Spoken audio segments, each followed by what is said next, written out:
Manhood, brought to you in part by Solomon's Bespoke. This is Manhood. Thank you for once again staying with us, listening to us, and hopefully learning something, as we certainly do by the time the episode is concluded, completed. Today is no different. This one is very, very impactful. I know we say that each and every time, but the topic today is the absence of a father. And seeing the name of the show is Manhood. What does that mean, and what impact does it have in becoming a man, going from a boy to a man, not knowing your father, the absence of a father, whether physically, mentally, or both? So to my right, Johan Seaudike, behavior change consultant. To his right, Rhondell Fields, president of the Fathers Association of Trinidad and Tobago. And the name has changed, so we'll talk a bit about that, because it went from Single Fathers Association to Fathers Association, so we'll talk a bit about that. And to his right, Master Saleem, cultural ambassador, also singer, songwriter, so many other titles, producer, but we kind of put it all in a nutshell, cultural ambassador. Provocateur on the show as well. The guy will probably be kind of like what you do on a regular now. Be the advocate, devil's advocate, what I might say. I say blue, you will say red. I do that sometimes. So somebody's definitely trying to get through. But, apologies for that. It's a live show, a live recorded show. And at one point, we'd really like to start to entertain some callers, because it'd be really nice to get some feedback. But one of the things that we're doing before we get into the conversation of the show is to really start to encourage persons to, on our social media, CNC3 or Manhood, to actually provide topics that they'd want us to talk about. Or just things that they've noticed. Yeah, we meet people in the street all the time who suggest stuff. Sometimes we can't remember everything, so to put some messages. To put some messages out there, and it really helps, because we're not, even though to get to this point, the things that I've learned and continue to learn, I'm excited every single time to sit down in this chair to hear the dialogue that is about to happen. So let's get straight into it. The absence of our father. First off, let me find out why you changed it from the Single Fathers Association to Fathers Association. What prompted that?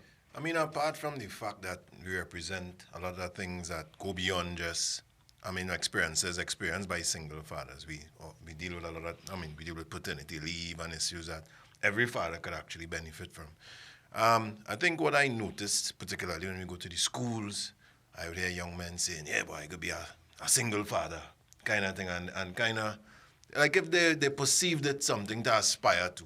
And that has never been our direction. We always understand the value of the nuclear family. When that fails, we understand the value of each parent taking up their parental role, whether it be in which way, right? So in that regard, we realize that, hey, we don't want, if you think about single mother, there's a lording around it. A single mother seems to be a stronger mother.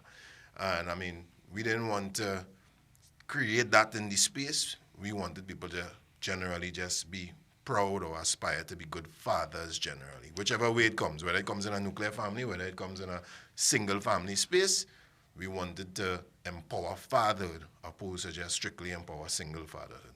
So this thing that really probably stems from, and when I say a negative, meaning it's not an ideal situation, which is a single father or a single mother, but once again, when it, depending on the gender, it is immediately seen as as you mentioned, a strength if it's a single mother. Correct. And based on whether she's now a widower, or whether or not through circumstances or the father's left, anything that may be a negative around the man, correct, then empowers the title, which is a single mother. But when you hear single father, correct, like you said, the instead of having that same understanding that it's a single father by maybe those same occurrences and circumstances, young men are now looking at that as you said, like an aspiration, an accomplishment. Correct. Like, I gonna breed like 10 women. And buy none. Not just breed 10 women. Some men look at it from this perspective as well.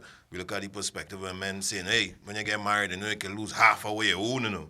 So at the end of the day, I want to be a father, but I'm not sure I want to be a husband. So, that is the perspective that, we didn't want to promote as well. So we saw the value of moving away from that direction, because a single mother is a mother too. Long and short of the story, a mother is a mother, a father is a father. At the end of the day, your marital status is what it doesn't make you a better mother, it doesn't make you a better father, at least in my view. So on this show, Rhondell, sometimes we talk about the difference in when we say male, female, woman, man, and even masculinity, femininity, right? And in this case, the understanding of the difference between a father and a dad, because anybody could father, well, biologically. once it's not blank. Right, once you point at him, man. You know, we have that conversation we had a conversation, but he has to. So whether they blank out now, the fact is they weren't blanks before. As the nature of the topic suggests, my mother used to wile my father back in the day and used to say, I think I told you this way. He goes, your daddy ain't your daddy, but your daddy don't know, right? Which is coming to a point, as we will discuss further, when we talk about paternity tests, and many men, children out there think their father is their father, but that's not really their father, But I want to come back before we go into that, and this is just the nature of the show is the first segment is really a general understanding to the difference between, like I said, being a father, and then the commitment is where you really are now being a dad. Right. I guess people would use words differently. Some people would put greater prestige on the word father than dad. I guess it's subjective as into how you perceive it. But I get your general point. A man who just implant a seed versus a man who dare to raise a tree. Right. You understand? So, the thing about fatherhood, I think there's a perception. It's always easier for us to lean towards the deadbeat father. And I think particularly as men within our generation, many of us growing up with single fathers as well, single mothers rather, it's always easy to look for that deadbeat father. But in my experience over the years, I have been able to be exposed to a lot of men who was that father figure. That fathering was fathering to them. I was also exposed to a number of men who they perceived their view of loving the children or fathering the children was basically through provision or providing for them. So you mightn't get them saying, I love you, but they'll work their life out till they die to take care of you. You understand? So it is a whole weird, I don't say weird, it's a unique, it's a subjective perception of how you view father. Because as I said, we could look at the man who just implant the seed and say, generally, okay, he didn't want a part of the product. But when you use words like deadbeat, when it's like a deadbeat father, because that is a perception, right? Like if you've walked away or you just decide, I want to procreate and you don't take any responsibility for it. So I understand why the term will come deadbeat. But what about the persons who really, because I'm sure you've experienced this before, just really couldn't mentally, financially, whatever the case may be, was in a space that they probably would have seen it's better that I'm not around this child. And we could throw out all sorts of things about, well, you weren't thinking about that when you did the act, when you release, and all of these things that we constantly see people say. But okay, well, it happened, human nature, you have sex, you want to have sex here. Men don't have that luxury though. Men don't have that luxury to say, I get you pregnant, but because I was in a bad mental space or I didn't have a job at this point in time, or possibly my mother just died and I was traumatized. Men don't have the luxury, or women don't have the luxury? Men don't have that luxury. What I'm saying is women have to, regardless of, you could walk away, but the woman can't walk away. Yeah, there are cases where women have walked away. But I'm talking about until birth. Right, exactly. The woman can't walk away. You can walk away, but you're still walking away with the child. Right. Yeah. But you understand my perspective. My perspective is that at the end of the day, explaining the person that you explained, he is who will be considered the deadbeat father, regardless of whatever happening in his life. It kind of, to society, you're the deadbeat father, right? Because you walked away. So it don't really have an excuse for that man. So that man doesn't have a different label to deadbeat father. He will be considered deadbeat father nonetheless because he was not involved in the child's life. But you Saleem, were raised by a single mother. Yeah. And, we've had that conversation Yeah. about, you always hear people say that a mother should never tell a father Yeah. or another male how to be a father because she could never know, and vice versa. Yeah. But you saying that, you had a very strong mother, and look how you turn out. Bro, like, I don't know if from my upbringing was one of a kind, maybe. I had a single mother too. But I came from a single mother's home, right? My father died when I was a baby. Right. And my mother decided, listen, I have 2 sons, and my life is now devoted to them. Correct. And we didn't get away with anything. Like, my mother, she would scold us. I don't know if my mother was trying to instill into us the qualities of my father. But when it was time for that cut, my mother she didn't think 2 times, If she went and cry afterwards, she did. But I telling you, I get like everything you could think about. So you're saying that the role of the father would have been the cut. I mean, like, that's No. When the other... So let me tell you, my mother is the kind of person that I could have talked about anything with. So my mother had sex conversations with me as a man, like if she was a man, She had those conversations. I mean, I didn't listen to a few, but, she like would... cringe. She would have these conversations, like, my mother was the person that I feared the most, and at the same time, the person that I felt most comfortable to talk to about anything. So, not just the cut was being the father role, but, having those pet talks. Right. Son, being a man is, trying to take on your responsibilities as it comes, and, you're going through this stage in your life now, and then you'll hit puberty, and then you would, start feeling a different way, and then, you'll get into your adult life, and things would be different, and when you have a girlfriend, and it's different to when you have a wife, and all these things. I think a woman can do certain things based on what she's experienced from a man. I mean, I had a single mother as well, but her approach was a bit different. What she would have done, I mean, and same thing, I had fearful respect for her. She was somebody you could speak to. She was a God-fearing person, these kind of things. I've never heard my mother firstly call herself a single mother, ever. And what she did is she put us in spaces with male mentors. So, pathfinders, church groups, these kind of sporting initiatives. She put us in spaces where we saw men. You understand? We saw how men operated. We saw the older boys than us. And sometimes that possibly what your mother did and you didn't realize. So at the point in time, I didn't know that's what she was doing.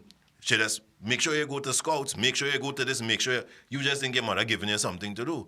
But it's only after and before she died, she explained that at the end of the day, though I'm a woman and I could possibly bring you up on the right side of the law, there are certain things that she could never, as a woman, explain to her. My mother can't explain to me about an erection. She's never had one. Right, So, right. You see what you're saying there, and that's what I was going to tell you, is that a mother could tell you things about what she know about a man, Right. but a woman can't tell you about having a penis. I just give you that example. So it's not to say she talked to you like a man. She talked to you, like, say, from an objective point of view or from a place of knowledge. And what is important, because you see, there's a difference in the way a woman will bring up her boy children because her husband died. Versus a difference you bring up a man if the man leave her, right? That one, and then there's a difference, because I bring in this context, and after in the next segment, as we go into the break just now, is that then there's a difference if the man leave her, if it's a divorce,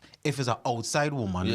All of those contexts important with how that single mother, or even a mother who say, I don't even need a man. I just go in our clinic, like you said, for example, or I just need a man to breed me, and I have a child. So all of those will bring a different context in the way a woman will bring up a man. Yeah, absolutely very well said. Absolutely right. You'll hear some single mothers who went through different experiences, as I said. One when the man possibly left.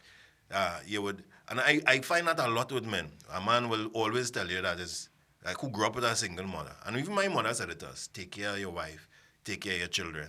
It's hardly ever told to that young man or that young boy, care about yourself too. Not that she don't care about you. Absolutely right. Yeah, but she 100%. Correct. Yeah, exactly. Because she understands. in. Yeah, so she understands what she lacked. So she doesn't want her son to become that to anybody else. So take care of your wife, take care of your children. But sometimes the boy needs to hear and make sure they take care of you too. So we're gonna go to a break, but I want you to come back from the break talking about the impact of not having a father in your life. I mean, and we're not talking about leaving. We're not talking about the fact that you grew up without a dad, but specifically a father, like I said, a father leaving, and the expression of the mother or the feelings the mother would have raising that child and your outlook on men, because they always say that a child looks at one, how you treat a woman, but also how a woman treats you. And they know that would then be their path, but also do they then turn to a life of crime. So we're taking our short break. We're talking about the impact or the absence of a father.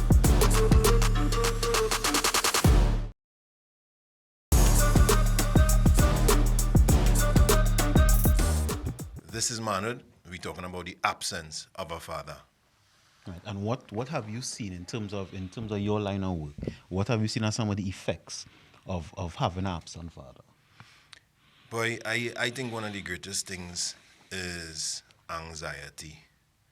The child suffers a great deal of anxiety, more than anything else. A sense of belonging. You could see the absence with the young boys particularly. See that same-sex relationship. I'm not saying they don't have a value with girls as well, but that sense of belonging, a sense of protection, those kind of things. And I always remember something, and maybe I should share that with you, and it's actually a positive story, but it opened my eyes to the value of the presence of our father. It was a young man. He's known in certain spaces as Zion, popular kind of positive impact he had in his school and these things. And as Zion, his mother and his father had the perfect co-parenting relationship. Okay. So he could go anywhere he want and these kind of things. But for some reason, he particularly, and he told me he's most of the times with his dad. So I said, well, you tell me why. And he said, Mr. Fields, when I'm with my dad, I feel like a child. And I said, what do you mean by that? He said, because when I'm with mommy, I'm bigger than mommy, stronger than mommy. He usurped the authority as a man. So if anything come in the house, if anybody come in the house, he would usurp the authority to protect his mother. But when he's with his father, he feels like he will be his aid more than his protector. So it shows the... I like that. Yeah, it showed me, even though I've been doing it all the time, that there's a greater sense of comfort, peace of mind, relaxation, because daddy there. First of all, to begin with, and being a young boy who grew up in that space as well, my brother and I, at a certain age, we be watching my mother back. That is what you're thinking about. You watching to see if anybody coming to even be involved with her emotionally as well. You want to protect your mother from everything because you've become, physically bigger, voice heavier, faster, stronger. And these kind of, she's most likely or all the time possibly wiser, but in the end, in your mind, you are now the new protector and you are to defend her. So, and that creates a sense of anxiety. I would say, and I've shared this many times on the show, when my father finally passed, in those moments, I went from years of doing marathon for him, raising funds, working with my brother, my sisters, always trying to find a way to get him to the next level of treatment. And it was at the point of his last breath, and you realize that, hey, your father's going, that I went from, like I said, this position of the, I wouldn't say the leading the expedition, so to speak, but as a child, I looked and said, wait, Dad, you leaving me? I literally had an image of my head as a 6-year-old holding his hand, walking down as if he was walking away into the light, feeling you're leaving me. Who then? You always hear this thing about the only person in the world that wants you to be better than you is your father. Yeah.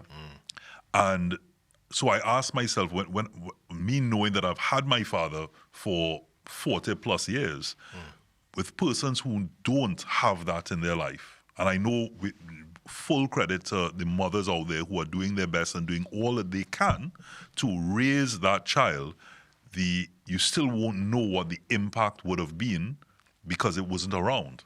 Right. And are we now, Johanse, Rhondell, are we now seeing that manifest in so many ways where a lot of the young men out there are not even emotionally able to understand or cope with what is happening as a result of not having that father figure in their life? Well, I would say yes, immediately, right? Because, and I'll give it from two perspectives, a personal perspective and also a professional perspective, is that whether or not, for me, my father didn't live with me from maybe about 3 years old, right? And, well, he wasn't around as much as I would have wanted. But whenever we did interact, what it gave me was perspective in terms of myself, right? So that is one. And then perspective two as a man. So I see how this man behaves, and this man is my blood. So I have a perspective. Even from the perspective, you see what you do, I don't want to do that, you know. But still, it gave me a perspective. And then growing older now, even some of my habits, good and bad, I get to watch my father and say, oh, okay. And then, well, I'm thankful for it now. My father in my life, way more, right? We have open communication, easy. And so I could even ask her, say, well, tell me about, when you was with this girl, what it is, when you feel anxiety, how you handle it, when, so forth and so on. So from a personal point of view, just having a man, whether he's the best man, the worst man, the man, just that perspective. And I could tell you, even now, there's still things, even at my age now, where I'm like, there's nobody else I could think of that I'd want to ask certain things, even at this stage of my life, that I wouldn't, that I know I only want to hear from my father. And it's amazing that you're saying that, and I'll go based on the things I've heard from sons again. So you look at two types of sons. Son like yourself, who's had a father there all the time. And most time when you speak to sons like that, they tell you, boy, and you ask them, what's the best, what do you think is the best version of a father? The most times they would say, if I could be half as good as my father, I would have accomplished that. But when you speak to the young boy who grew up without a father, his version is, I don't want to be nothing like my father. So it goes to show the importance of the presence of the father, you know. That boy who got that experience, because, I mean, my father was there for a while and then they divorced and separated. So really and truly, I don't have that experience. I don't understand what that emotion is that you have, that, hey, I can't ask nobody else a question beside my father. Because I didn't have that experience. Same thing. But with your kids now, with your children now. I know go to come with that part. But because I have fathered differently, and I've seen the relationship I have with my sons, I've been able to live that vicariously through them. And still wonder, like, how them just tell me to love me so easy, boy? You understand? Do you think you overcompensate? Because I've seen persons who have described exactly what you're saying to me now, and I see that they try to become almost best friends with their children. You know, they say be very careful about remembering your father and not their friend. Right. And do you feel that you Nah. But this part of it, my mother was a common entrance teacher. Most of the disciplinary skills I get was from her. More so than even the time that my father lived with me, my father will talk to you. And, you know, you kind of listen. But when my mother, there are strategies I saw my mother use that I actually use. So my mother, when you know she upset, when she comes to speak with you, fold your arms. And that is something I use from small. So I never had to hit my sons. But the time when they were younger, because they were older now, and I say fold your arms, you know, you get serious. So I was able to use some of and possibly because she was a disciplinarian, she had that extra skill. Because she had to deal with boys and girls in school. So I was able to, I grabbed some of that out of her, but I also was able, that while my father was there, because he was with us until about 10, I used some of his reserve as well. Where, in other words, he ain't quick to lash. He ain't quick. You want to find out what happened first. But the manner in which you do it, you know, it's better mommy beat you than he deal with you. It's a threat. Correct. Yeah. Correct. And you see that a lot of times where a child behaves a certain way, but the moment the father comes home and they hear that voice, you don't even have to beat them. Just they know the difference in what I could get away with my mother and what I could get away with my father is two different things. And I sometimes express, even to Abigail, I say, your role would be the role of, my son comes home and you got a participation medal. We talk about this already. And you're like, oh, really good son. You're proud of you and all these different things. And then I would come, you'd be like, Dad, look what I got. And I'd say, are you proud of yourself? Mm-hmm. And when I get his response, and then I would go, okay, who came first? Mm-hmm. I'm not in any way discrediting what he did. I'm not, if he plays chess with me, or if he plays football, or if we swim, or any of these things, or we go hiking, he is not going to beat me until he can beat me. Right. Because I think the role of the father also becomes preparing them for the real world. I see. The mother dies a day. Because I know you said you had one, so I know you have others, and I want you to continue. So I'm adding to what I want you to continue with. But to say the father must prepare that child still with a level of confidence. You must give them the confidence to know you don't want to send them out in the world deflated. So you're still showing them it's coming from a place of love.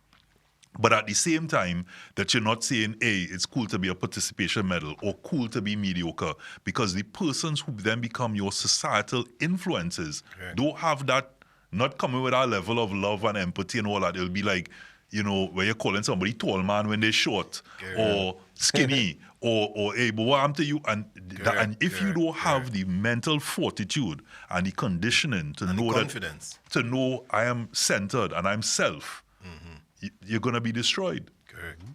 So good, perfect context, because what I've observed is from age 0 to about 12. Now, of course, give or take a little bit depending on the child. 0 to 12 is primarily mommy time, right? A child, especially male, but both male and female, a child needs to know it is loved. I gave him a hug up, something wrong, so I'm loved in this world. So but from 13, when they hit the teens to 18, is primarily daddy time. Not saying that mommy not playing a part anymore or daddy not playing a part in the first, but it's daddy time, where you understand and have a different perspective of the world. Now, mommy preparing you for the world too, because you have to know you're loved, right? You don't want to feel that you're worthless, etc., etc. But as a father, and most men, their view and their perspective on things different to a woman, right? I mean, I'm not arguing that men and women are different. I'm not arguing that, right? That's a good thing. So, and right, it's a perfect thing. So what it does, it gives a child a little more balance. So the same thing as you're saying, a father would challenge a child, you do good, but I think you could do a little better, or can you do better, or look how fast daddy running, you had to reach me. Versus now mothers could do that too, right? But it's different if a child experiencing it with a man. And then mommy now would be more, you was in the race, as they say, participation, hug you up, and nothing wrong with that, And sometimes women argue with me. Again, I'm not saying all women are the same, all men are the same. Right. But one thing I have learned, a mommy will always be a mommy, right? A mommy will always hug you up, which she's supposed to. A mommy will always give you a plate of food. You could be a big man, you eat something or what, and give it to you, whether you deserve it or not. Now, a father sometimes is different. A father will give it only if he deserve it, right? Again, I'm not saying all fathers are the same, all men are the same. And that is the difference. A true father, maybe, should we say, or what we perceive as what a father should do. Right, which is the reflection of the real world, because the real world is, if I don't work, I can't get. But what I've seen is when women have their, especially single mothers, have their children under their wing and giving them whatever they want without them working for it. And suddenly when they become 18, they expect them to be a man. So I've seen that in terms of helping the concept and the balance of it, because you'll always get our love for mommy, but that is not a reflection of the real world. But let me ask you something, because it sometimes it's as fathers, you treat everything with love, but not everything is received in that vein. But you know where you're coming from, but it's not always received that way. And I've had this conversation with some men and even women that there are moments, depends on how many children you have or whether your luck, the luck of the draw, where being a father with that same outlook and that same teaching can be a lonely road. And the reason for that is, even though you're treating it with love, if it's being received as my father let me do this, or my father this, and my father that. And you're preparing them for the real world. The lonely part of it is you know that you're distancing yourself from your child, but you're doing it out of love because you know the bigger picture is when he goes out there, hopefully maybe when he gets old and he has children of his own, he would have seen why you did certain things. Right. But for that moment when you are like yearning to just, you want to see a child, you want to hug up your child, right. But you have to take that position because you are building a warrior. Correct. And it's a lonely space to be sometimes because you love your child. You want the same love mommy getting. But then so then that means my son is probably more man than me. Because I always want to hug him up and, pet him up, and he's like, boy, leave me alone now. Gosh, boy, dad, boy. But if his grandmother's around, all he love and hug up, passing. But so far what I've heard is the presence of a father, right? So far what I'm hearing is everything that happens when daddy is around. Now, as you were introduced as previously the single father, the president of the Single Fathers Association, right? Yeah. What happens to single fathers who is unable to run a race with their child, or go swimming, or go hiking, or tell them what they did wrong, or scold them, or treat them, what happens to the father who tries to communicate with their child and is being, given the dagger in the back because mommy wants to be vindictive because the breakup wasn't the way she wanted it to be? And we have a child, and the child is his weakness. Grab that child away from him, punish him.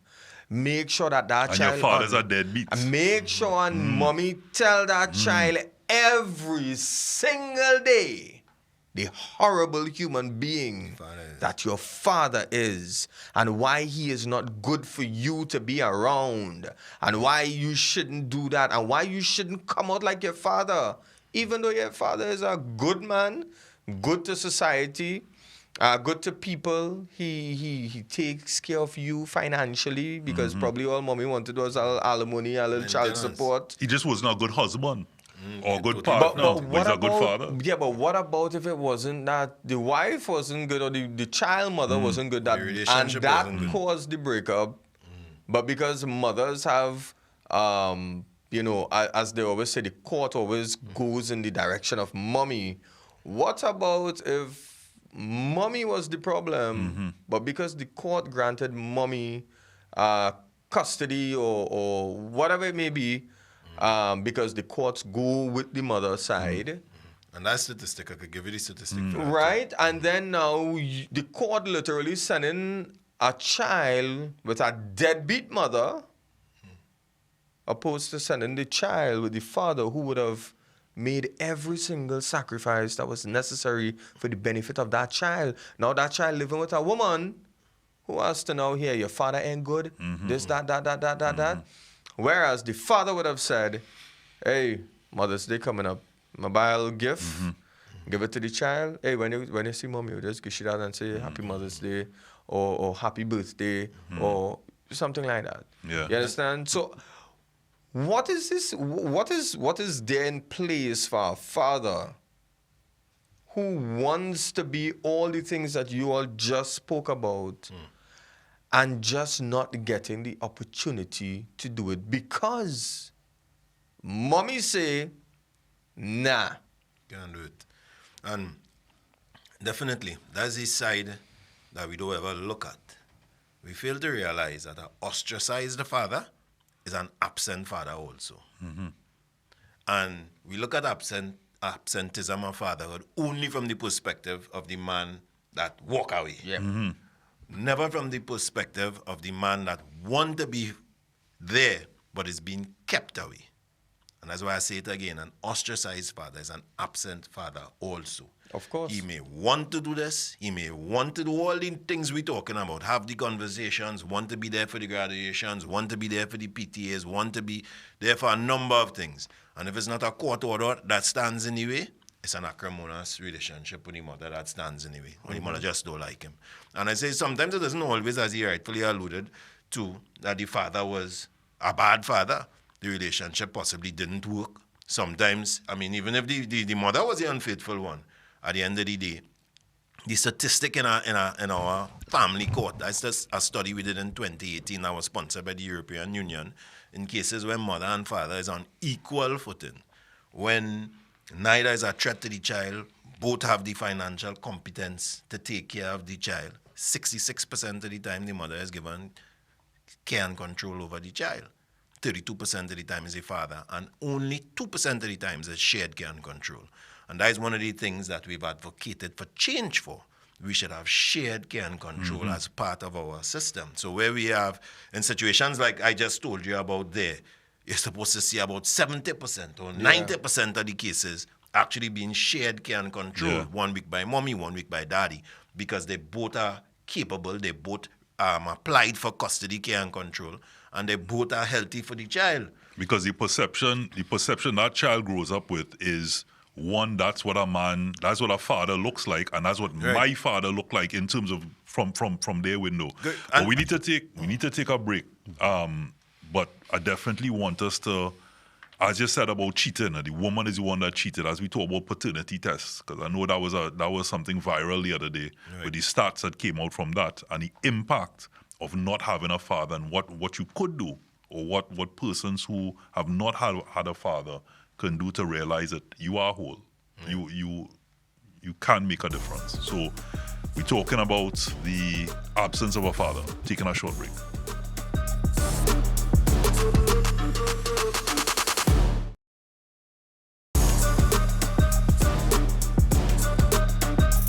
This is Manhood, and today we're discussing the absence of a father. Now, I have a question that I want to ask, and the question is this. We were just talking a little bit about, mothers taking control of the child, right? Taking control of the child. Not just the situation, but the child. What happens in the instance of mother and father is separated, child is involved, right? Mother gets the child and goes her way. Somewhere down the road, mother meets a man. Man comes into life, possibly marriage, plus possibly more children. Mother now decides to say to that child, this is your daddy. Or you have to call this person dad or daddy or whatever. Now, usually the courts would grant every other weekend and stuff like that, and whatever to fathers and whatever, right? Every other weekend now, child coming down by who he know father is. Right. And then he have to go back there and daddy. Is that confusing that child? Is that putting that child in a position where mentally I want to say that you is not my father, Robert. Like, you is not my father. Well, I have a father. It depends. And you gave an example about unhealthy co-parenting, right? Because the reality is if a family, mother and father split up, a reality, maybe both could be remarried, both could have new partners. That's a reality. Yeah. So we're not pretending that don't exist. So with a child, letting the child know, hey, mommy have a new boyfriend now, or daddy have a new girlfriend now, versus I'm replacing what you had before, which is impossible, right? Even if a man and woman hate each other, but they have a child, it have no way that you could say your father do exist or your mother do exist. You have a biological mother, you have a biological father. But if the parents now try to instill something that's impossible to the child, then you don't have the confusion. But I think that's what's going on with a lot of people now. Because as Robert was saying earlier on, father and dad, that is something that I don't acknowledge that father and dad, one different, one is biological and one is who raised. I don't answer to that because I think deadbeat father was a title that was given to fathers by women who saw men as the he and dancing to my rhythm.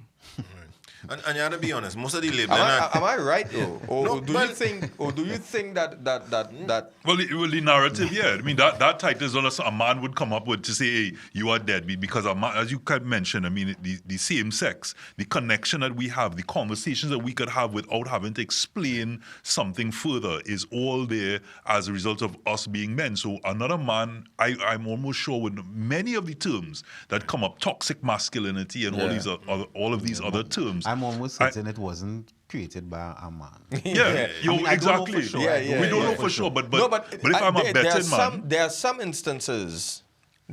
instances whom men think that they are the perfect father, who would then look at another man without knowing his situation and his relationship with his child or children and refer to him as a deadbeat father. Would he use the word deadbeat, or would you say you're not stepping up? No. No, you might call them deadbeat because we call them culturally, right? Yeah. That's why you hear mother say whole life too, especially if you're a single mother. You know what that deadbeat father he is. think of himself as the best father, so he now trying to use that on anybody else. But it came from I'm sure it had to come from a interesting woman. point in there though.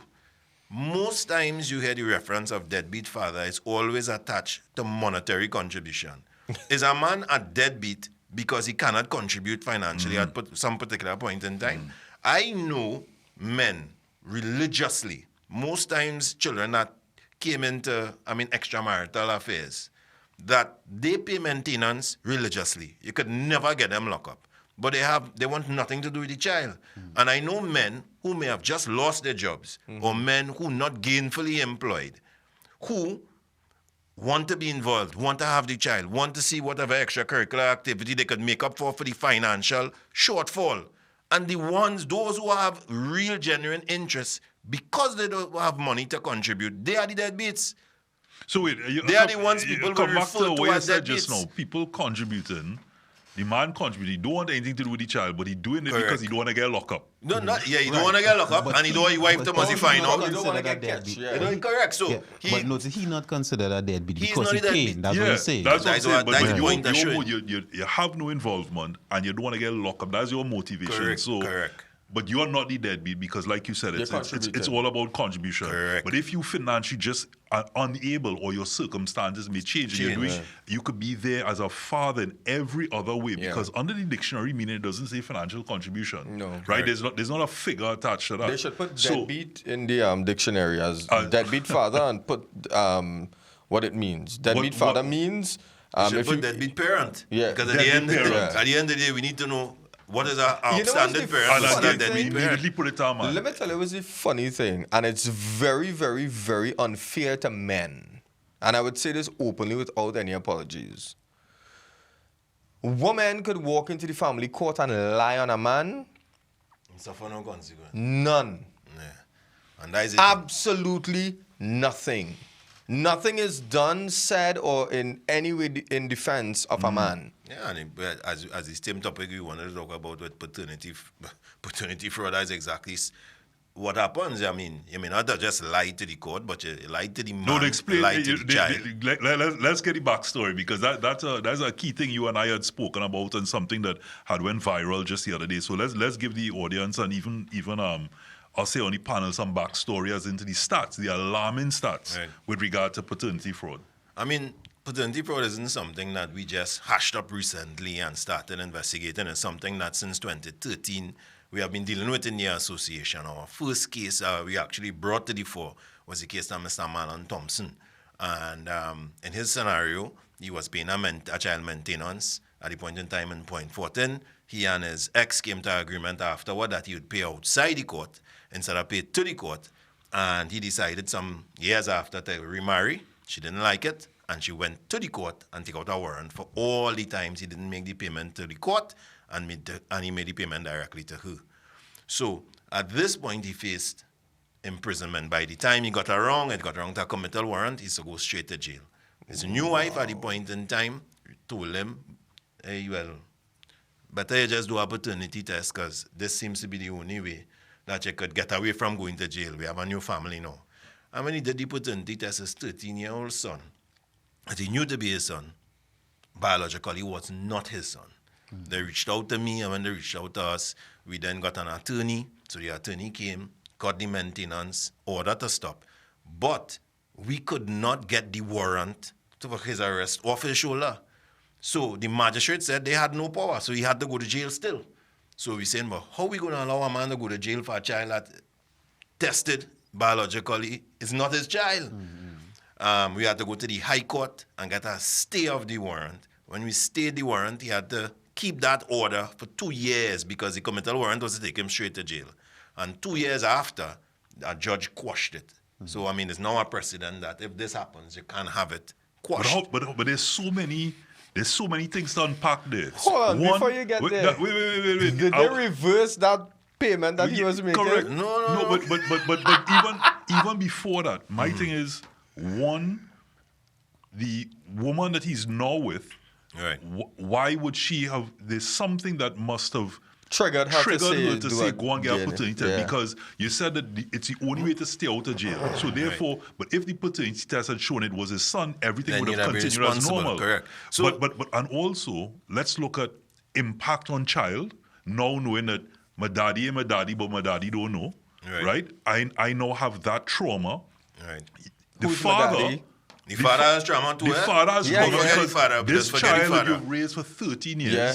Correct. and in certain cases imprinted on is now not your child. So it's not as simple as, okay, well, I'm not going to jail again. Yeah. Ha, F you is... Correct. But who's the father now? Correct. That's the next thing. So how does... Before we go on to the stats in itself as to Right. how many, because I was so alarmed that is happening in Trinidad, Right. how prevalent it is. Right. What about that impact? Yeah, I mean, well, the psychosocial impact, and I'm pretty sure you could talk about that as well. I mean, I would have seen it, and not only with Marlon. Marlon was the first. When we highlighted Marlon's, a plethora of them started coming in, and that is when we realized how prevalent it was from And who does 2013 the to this child look point. at? Does he blame the mother, or does he now In have some an issue with the father? scenarios, one, the mother continues or allows the man to continue to the father continues to, He don't want to break that bond. In some situations, now you don't have the parental rights But did anymore. they tell the child? Well, yeah. I mean, even in Marlon's case, particularly Marlon and his son has remained. The boy is about 24 now, right? So in his case, they continued their relationship. And I think at a point, he left the mother and came and lived with Marlon. He said he's not looking for a new father. That's a father he knows, right? In other situations, I've seen some men who couldn't handle it leave because they say, it's better I leave before I do something stupid. Because I took care of this child. I was the one carrying the child to football, betrayal, to the ballet, deceit. to all these things. And it's healthier for me to leave at this point in time. But then study the impact of the child who was being taken to ballet, taken to football. And everybody say, oh, God, your father is such a good father. And these be Lord fathers that do these things. Only for the child now to be, most of the time, sometimes forced to keep that secret. Mommy had to tell you, don't go in school and tell nobody that he's not your father. So imagine the trauma that child suffers to know, I lost my father, I had to keep it a secret. So the guidance counselor in school have no knowledge why this child might be acting up. So all of a sudden, the principal, this child was a straight A student, and all of a sudden it plummeted because possibly daddy, in some instances, sometimes is the educator and doing the educating. So is a lot of ripple effects. How prevalent is that in Trinidad? Well- I know the stats you had presented at that point was alarming. Correct. So, as I said, the thing that prompted us to get the stats, let me get there quickly, is in 2018, we presented the evidence of all these fathers that came to us between 2013 and 2018 at a Joint Select Committee hearing. And after seeing that, the Joint Select Committee saw the evidence we presented and recommended to the Attorney General's office to, before issuance of a maintenance order, we should put in law that we must confirm paternity. Wow. So from 2018, however, to date, they wasn't doing it. So we decided, because we see how prevalent it is, to show Trinidad how prevalent it is. So we reached out to a reputable lab that is certified by the judiciary. The judiciary is the one that utilizes them as well. And we told them that we want to do a sample study on the prevalence of the number of fathers that test negative versus positive. They use that sample size, or they use the period of 2020 to 2025, and within that period, there were 440 men that were tested, and out of that 440 men, 143 were not the fathers, which was one in every three. And one of the real surprising things about that, now there's two subcategories, right? So there was a peace of mind, those who possibly went by themselves, and then there was a category for court mandated to go. And out of those, there were 82 that were court mandated to go. And 24 of those 82 were not the fathers of their children, which was about 30%. And the funny thing, one thing that stuck out to me, they gave us the graphs and the breakdown and presented that in our presentation. In the year 2020 in particular, there were more fathers that tested negative than positive that were sent by the court. Every single year of testing, there were negative recording. And that blew my mind, because this is not just 143 men whose heart has been broken, shattered, destroyed. You're talking about 143 children. You're talking about not only that, 143 grandmothers, who that is not the grandmother no more. So I often show women this impacts your life as well. 143 aunts, uncles, and whose children were the cousins and not the biological children anymore. And if that whole that is a whole extended family. The friendships, all of these things, because if you, at that point, the thing is, my question outside of that is, what about the violence? What about the violence, one, of that man now finding that out and thinking about the betrayal and may now take to action that is never Correct. Acceptable, but at the same time, you're like, okay, well, this man is now finding out this after all these years, and could imagine the torment he may have gone through. And also the children, what they may then do as a result of saying, wow, look what my mother has done. And this was so. And sometimes do they know? You think what is the statistics of the women that might go in the relationship that they know they cheated, or they know they've had several partners? This is what I'm going to do, right? So we presented the quantitative analysis, which is the figures, and we are about to embark on the qualitative that will show the reasoning for a lot of it. But Jamaica did a similar study, and in the qualitative side of it, they showed possibly about 80%, over 80% of the men said, hey, we, even though, are willing to continue to parent. But there was a percentage of 5% that said, if I hear that, I will kill her. You understand what I'm showing you? If that happened, I would kill her. So it shows that there is a minor percent at the end of the day that it could have a negative impact. And this is why you need to deter the behavior in the first place. This is why it's important to be honest in the first place, because the mother must know. And looking at the other side, on the woman, when they spoke to the woman, there were as many as 12.5% that said, hey, what? I knew of the set he wasn't the father. The mass majority said, I know he was one of the candidates. So I wasn't sure if he or the next man or whatever. But there was some, the 12.5% said off the cuffers, based on the dates I had sex with the man who I named the father, he could have never been the father. So he asked why you would name him. Socio-economic standing, status, that is the man I'd like and I wanted to be with. He would have been the better man for me. These were the kind of responses, you understand? So when we look at these things, and people try to punch holes in the statistic, and it was very, very nonsensical. They talk about, hey, a man might be suspicious and that's why he goes to a lab, right? So it's a higher propensity that he would see that kind of result. But any man or any researcher doing research on paternity, because it can only be confirmed by a lab, must have been subject to testing. Anybody that makes up that sample size, you can't take your research and just drop them in the community and just tell men who believe they are fathers or name on a birth paper if they are the biological parents. You must have been subjected to that testing. Another reason why we use the lab, because even though it's one lab, you must believe that the men that were tested were of a different age bracket, varying age bracket.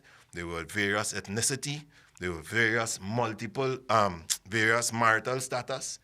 also various socioeconomic standing, and they all came from varying parts of Trinidad and Tobago.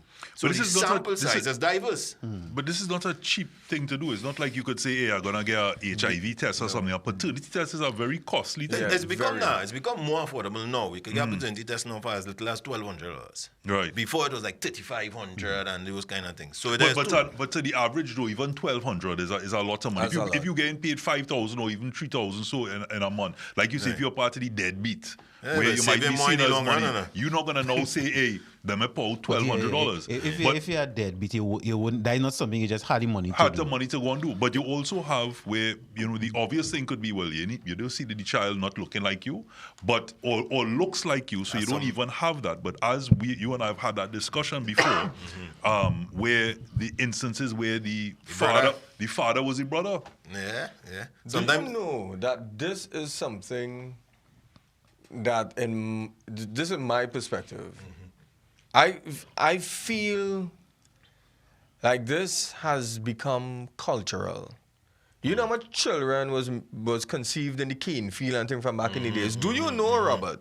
Do you know that just maybe about a year ago or somewhere around there, I found out that my great-grandfather is not the man who I knew to be my great-grandfather. Yeah. And it took a family member of mine to go do paternity tests from Colombia, going to find who we always knew to be my grandfather's brother. Correct. We went, my grandfather's sister, his next sister in the United States, she did paternity tests with all of them. Multiple paternity tests. And all of them came back. Nigga, you want to know the part about that? There are quote-unquote 3 siblings of my grandfather who's still alive.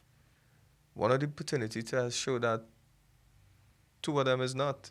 Right. And you see, people finding this out a lot more now. We have things like DNA ancestrage. Everybody testing the DNA ancestrage. And a lot of people realizing, well, my father is not my father. Like people, I tell you, my daddy and my daddy don't know. Correct, but we had to realize the value and importance of this fellas, particularly for men.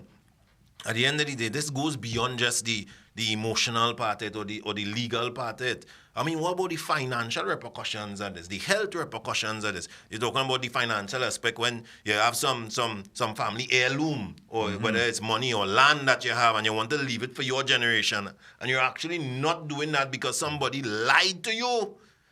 You understand? Somebody told you this is your child and it's not your child. Look, we have so much a health issue sometimes, health complications, and the first thing the doctor does ask is, what's you have it in your family. Yeah. Correct. That's where genetic testing comes in. If you don't have a... And I'll give a next perspective too. And this happened. I had about 3 families that this happened to, right? They were having conflict in the family, and I was doing mediation for the family. And they would say, this sibling, not like everybody else, right? And it's only after you find out it's a different father, right? Now, I put it in that way because even though that's not, people getting along may not be a biological thing, but you could even understand, you could say, well, I'm not getting it because I'm somebody different now. And you're saying that because the repercussions, we talk financial, but even social, even identity, understanding who you are. If I find out, if I have a certain identity for 18 years, and then I find out, wait, no, that is not my father. that could mess somebody. It could mess with you as well. Yeah. What I want to say is, because we could. Again, I feel when the ladder come back, these are always topics. The timing, the timing is. But what I'd like us to close on in terms of our closing thoughts is taken away from, yes, there's that aspect of paternity fraud, but this is not in any way an attack on women or people, because again, in the same way we talk about, we don't know where the man is in his life or what he's struggling with. It's the same thing for a woman, and you can't say, hey, the woman was just out there, and we don't know what the circumstances are, but we also know that there are cases where the woman will know, and for whatever reason she chose a certain path to deceive. Right? But again, this is not a show ever about negativity or pointing or blaming or anything. It's always to say, how can we move forward? What is the positive? And in the positive, as we talk about the absence of the father, we want to come down to, and I'm asking you gentlemen to give some thoughts on not only the discussion that's happened here now, but your experiences and words of advice to those listening on, to when the father is not present for whatever reason, or present but really not present in terms of not functioning in the way because they're going through whatever they're going through. What are some words to say to still move forward and to still know that you are whole and that you are enough? For me is it, as you were saying, the pointing fingers, it's real unfair to make it seem as though it will be pointing fingers, but it's not meant to point fingers for the genuine ones. But there are mothers out there who are continuing to make fathers look bad. There are still mothers out there who are trying to replace fathers for their children. And it's very unfair that a father has to go through the bottom end of the barrel. Whether innocent or guilty, I think fathers should be given more hearing. And it's really a mental battle to fight, right? And I'm saying all of this because I am a single father. Mentally, you wake up in the morning not knowing, whether your child is going to school, if you eat, if you have anything, because the communication between the mother and, is not there. So it is difficult for fathers who actually understands what it takes to be a father who wants to be there and not given the opportunity to be there. So it's easy for me to say, be strong, and, good will always conquer evil and this and that and all of that. But it's really not that simple. It's easier to say than to actually do. So it's very difficult for me to tell a father or a single father to be strong, because I know that is going to go in and come out. But you know what?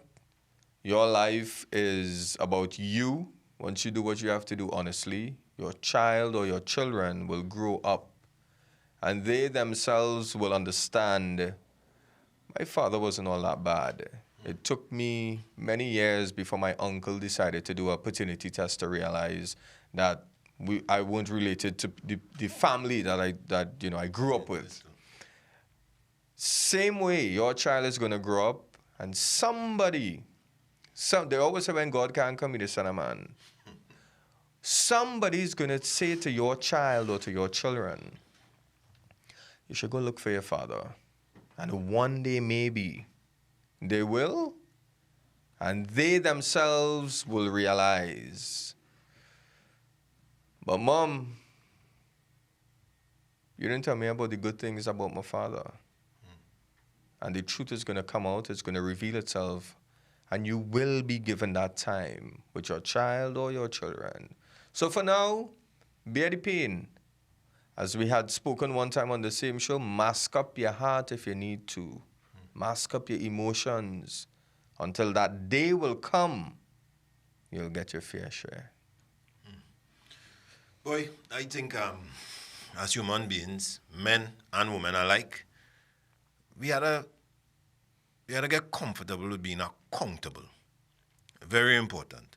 Whether if your accountability stems from you taking up your responsibility to be an upstanding father when it comes to men, or whether your accountability comes from a perspective of saying, hey, I had to put this acrimony beside and really allow this man to be involved in his child's life so that he plays a pivotal role and it's the healthiest product we give to our child. Or even if it's accountability when it comes to a place where I might have slept with more than 2 men and I need to be accountable to everybody here so that I don't cause a disaster after. It's about us as men and women being accountable so that we avoid long-term calamity and we avoid innocent people, which in this case are the children, to suffer because of our lack of accountability. And I think if we exercise that sense of maturity, I think we'll start seeing separated mothers and fathers putting the intimate relationships or the past behind them and forging parental partnerships, because it is possible to have a healthy relationship, to give that child a semblance of a family. Even though mommy and daddy not coming home all the time, mommy has the strength or has the assurance that she could pick up the phone if you're giving trouble and call daddy to father. If at that time daddy needs mommy to intervene with something, he knows he has the confidence to call mommy and she will be on the same page with him. There's no bigger blessing than to give your child that feeling, opposed to the turmoil and the fighting and the backbiting and the envy and the anger. A lot of your personal trauma, you're allowing that to seep into your parenting. So it's about men being accountable, as I said, women being accountable, so that most times when we have children, we save them the consequences of our lack of accountability. We just spoke about the spin-off impact of paternity fraud and how much sections we could separate with grandmother and auntie and uncle and cousins. So it's time for us to hold ourselves accountable, and sometimes don't be so sensitive when people call us out, when we don't show the best accountability. And that's basically it. To even fathers who consider deadbeat or single fathers is to remember also that you're human, right? Because sometimes when we talk about parenthood, mother or father, we look at it as above human, like the person's supposed to be superhuman. But the point is, you are human, which means that you're not perfect and you're susceptible to make mistakes also. And even to the child who may not have that father in their life, it may not be easy, as you said, sometimes easier said than done. But I could even tell you from personal experiences that look at your father as human, right? You may not like that he wasn't there. You may not like that whatever the situation between he and your mother, but look at them as human so that you could someday have that some semblance of a relationship. And then lastly, even to fathers who consider deadbeat and are pivoting off what you were saying. And just quickly, I remember a case where I was doing counseling with our father and he had every other weekend. But when he went, the mother was still stopping. So the furthest he could have reached is outside the house. But, and when I tell you something, it still make me sad. For 5, maybe 6 years, every Saturday or Sunday, he would just go and stand up outside the house. That's all he could have done. And the child, when he became 18, he went to live with the father because he said he could even trust the father. He said he didn't get to talk. But he knows Sunday at 7 o'clock. I just give an example. My father always there now. So even something, it don't have to be frequent. But what I've learned is consistency. So when you say a father being there, the father don't have to be there every day, every hour. But if you could be consistent with whatever it is, the child will know, Because when a child think back, well, I remember my father always being there on a Sunday. I could depend on it so that now when I'm 18 or whatever age, I could depend on my father now. Understand. Not much else to say. It was said, I think, again, these conversations are always one that is ongoing. There's a lot of perception and there is also fact. And one of the facts are that every child, male, female, needs a male influence, just like you need a female influence in your life. Sure. So as the topic is the absence of a father, we're speaking specifically about a father here in this instance. And I would say that you always know right from wrong. There's something innate that you know right from wrong. And therefore, there's that saying where follow those you want to be like. And so I could simply say that find that male influence in your life, whether it be on social media, whether it be in your community, as you said, Rhondell, whether it be in your church, Pathfinder, there's so many avenues. But instead of turning to a life of male influence by other persons who themselves might have been misled, you know that that's a path that you're going to go down. So you can't simply say, okay, well, this is the influence I'm having. You know where you want to be, and there are avenues to do that. To not do that would be to not take accountability. Correct. And so the cards are the cards that were dealt, but to find that influence and to mothers to aunts, to grandmothers out there, there is a male person that you yourself know will be influential, or the outlook that you would want, or have the input rather, in that child's life. And it is your duty to ensure that that happens. Because as we started off saying, a mother's a mother and a father's a father. A man is a man and a woman's a woman. And that which a woman feels, a man can't understand, and vice versa. So, great conversation here today, guys. Johanse, Rhondell, Saleem. The absence of a father, you know, it's for those who've had it and lost it, or those who have had fathers and walk away, it leaves a void. But it's about lessons learned from that. True. And being the best you can, and being the best man you can, to ensure that sometimes, as they say, the sins of the father aren't repeated. So this is manhood. Absence of a father. Manhood, brought to you in part by Solomon's Bespoke.